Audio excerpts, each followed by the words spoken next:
எல்லாரும் தயால் சாரை பற்றி நிறைய சொல்லிட்டாங்க. என்ன சொல்றதுன்னு தெரியல. ஸோ எனக்கு ஒரு 5 இயர்ஸா தயால் சாரை தெரியும். கொன்றால் பாவம் படத்துக்கு ஃபர்ஸ்ட்டு எனக்கு கதை சொன்னாங்க. அந்த டைமில் அது பண்ண முடியல. ஆ, நம்ம டக்குன்னு ஒரு 2 வீக்ஸ் கழிச்சு கால் பண்ணோம். சார் அந்த படத்தை முடிச்சிட்டேன் சார், எடிட்டிங்கில் இருக்குன்னுவாரு. அதே மாதிரி அதனால அப்போ முடிவு பண்ணிட்டேன், இவர் எப்போ கால் பண்ணாலும் உடனே நம்ம எடுத்துடணும். மிஸ் பண்ணால் அவர் படத்தை எடுத்து முடிச்சிருவாரு அப்படின்னு சொல்லிட்டு, அடுத்த படம் மாருதி நகர் போலீஸ் ஸ்டேஷன் பண்ண போறேன்னாரு. அவர் ஃபோனு அடிச்ச அடுத்த செகண்ட் எடுத்துட்டேன்.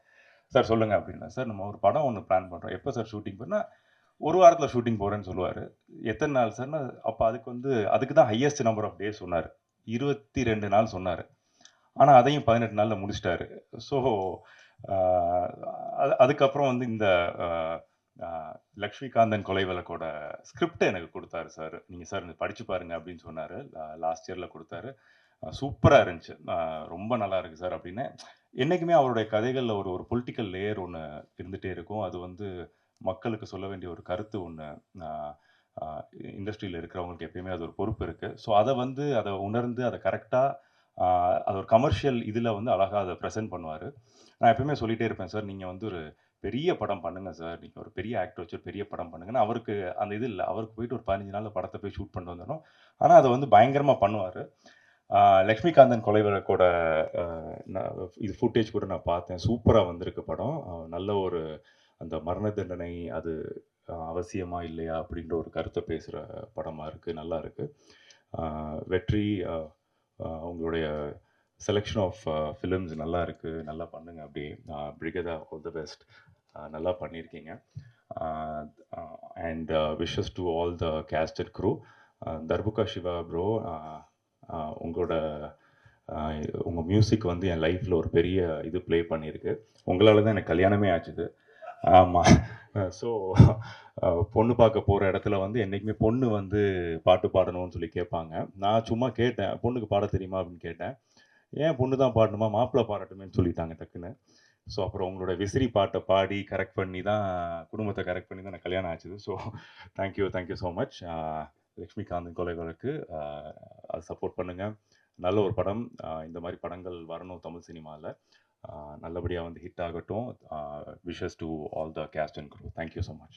அண்ணே, எம்ஜிஆருக்கு பிறகு தமிழ் சினிமாவில் அதிக நல்லவர், நல்லவர், வல்லவர், அருமையானவர்னு நம்ம அண்ணன் தயால் பத்மநாபுக்கு தான் இருக்குன்னு இதன் மூலமாக தெரியுது. காரணம் என்னென்னா, எல்லாமே பிளான் சொன்னாங்க பாருங்க.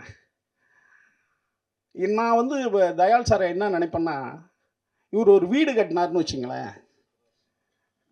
இது முன்வாசல் வழி, இது பின்வாசல் வழி, இது கிழக்கு பக்க வாசல் வழி, இது மேற்கு பக்க வாசல் வழின்னு வச்சா, திருடர்கள் வந்து போகும் வழின்னு ஒன்று வச்சுருவார். அந்த அளவுக்கு. ஏன் அவனை பூட்டை உடைச்சிட்டு இருக்கிறதுக்கு? திருடன் வந்தான்னா அவனுக்கு அந்த திருடர்கள் வந்து போகும் வழி அப்படின்னு ஒன்று வச்சுட்டா அவனும் பண்ணிட்டு போகிறான். அந்த அளவுக்கு பிளான் பண்ணுவார். இது ஒரு ஜென் கதை இது, அதனால சொல்கிறேன். அடுத்தது, தயால் பத்மநாப சார்கிட்ட நீங்கள் ஒர்க் பண்ணுனா ஒரு ஜென் கதை ஒன்று இருக்கு. ஒரு துளி தண்ணீர் போய் கடல்கிட்ட கேட்கும், நானும் தண்ணி நீனும் தண்ணி, ஆனால் நான் துளியாக இருக்கேன், நீ கடலாக இருக்க அப்படின்னு ஃபீல் பண்ணுது. அப்போ அந்த ஜென் ஞானி சொல்லுவார், நீ கடல்கிட்ட கேட்காத, நீ கடலோடு சேர்ந்து விடு, நீனும் கடலாகி விடுவார். ஒரு துளி நீர் கடலுடன் சேரும்போது கடலாகி விடுகிறது. அப்படி நீங்கள் தயால் பத்மநாபன்கிட்ட நீங்கள் யாராக இருந்தாலும் அவர் பிளான்குள்ளே உங்களை கொண்டு வந்துடுவார். அப்படி ஒரு மாபெரும் ஒரு ஹெட்மாஸ்டர்னு சொல்ல முடியாது, ஒரு ப்ரொஃபஸர்னு சொல்ல முடியாது, ஒரு மிகப்பெரிய கட்டட நிபுணர் அளவுக்கு அவர் இருப்பார். அதான் அண்ணன் சொன்னாங்கல்ல, டேட் வாங்குவார், 3 மணிக்கு கிளம்பிடுவேன், இன்னுமே ஒன்றும் இல்லைங்க நீங்கள் கிளம்புங்க அப்படின்வார். அந்த மாதிரி ரொம்ப அருமையான பிளான் பண்ணுற ஒரு சில இயக்குநர்களில் நான் தனுஷ்கிட்ட அதை பார்ப்பேன். தனுஷும் அதே மாதிரி கரெக்டாக ஆர்டிஸ்ட் இத்தனை மணிக்கு வரணும், இத்தனை மணிக்கு அனுப்பணுன்னுவார். அதே மாதிரி நடப்பார். அதே மாதிரி கிளாரிட்டி, ஒரு ஷாட்டு நான்லாம் எப்பா ஒரு வைடு எடுத்துருவோம்பான்னு தனுஷ்கிட்ட விட்டேன். அண்ணே அதை வேணால் நீங்கள் எடுத்துங்க, நான் எடிட்டிங்கில் வைக்க மாட்டேன்ட்டு. ஏன்னா என்ன எடிட்டிங்கில் வேணுமோ அதை தான் எடுப்பாங்க. அப்படி ஒரு இயக்குனர் தான் தயால் சார். நான் ரொம்ப பிரமிப்பேன். அதனால தான் ஒரு படத்தை அவரால் ஒரு 20லேருந்து 25 நாளுக்குள்ளே முடிக்க முடியுது. அதான் எல்லாத்தையும் பேப்பர்லேயே சரி பண்ணி வச்சுக்கிறது. என்ன பேப்பரோ அதை எக்ஸிக்யூட் பண்ணுறது. அதில் தயால் சார் மிகப்பெரிய ஒரு இடத்துல இருக்கார். அடுத்தது யாரையும் புண்படுத்துறது இல்லை.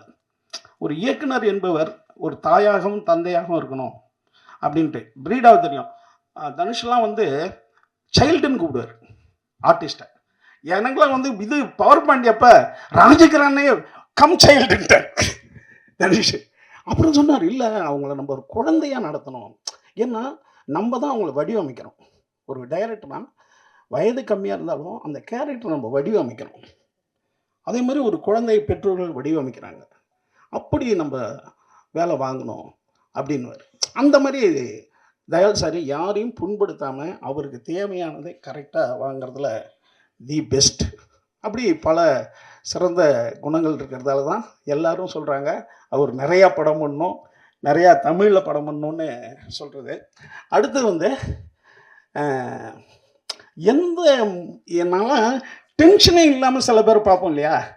இப்போ இந்த சிரிப்பு தான் அவருடைய முகம். அதாவது ஒரு சின்ன புன்னகையோடு இருக்கும், அந்த புத்தர் சிரிப்போடையே இருப்பார்.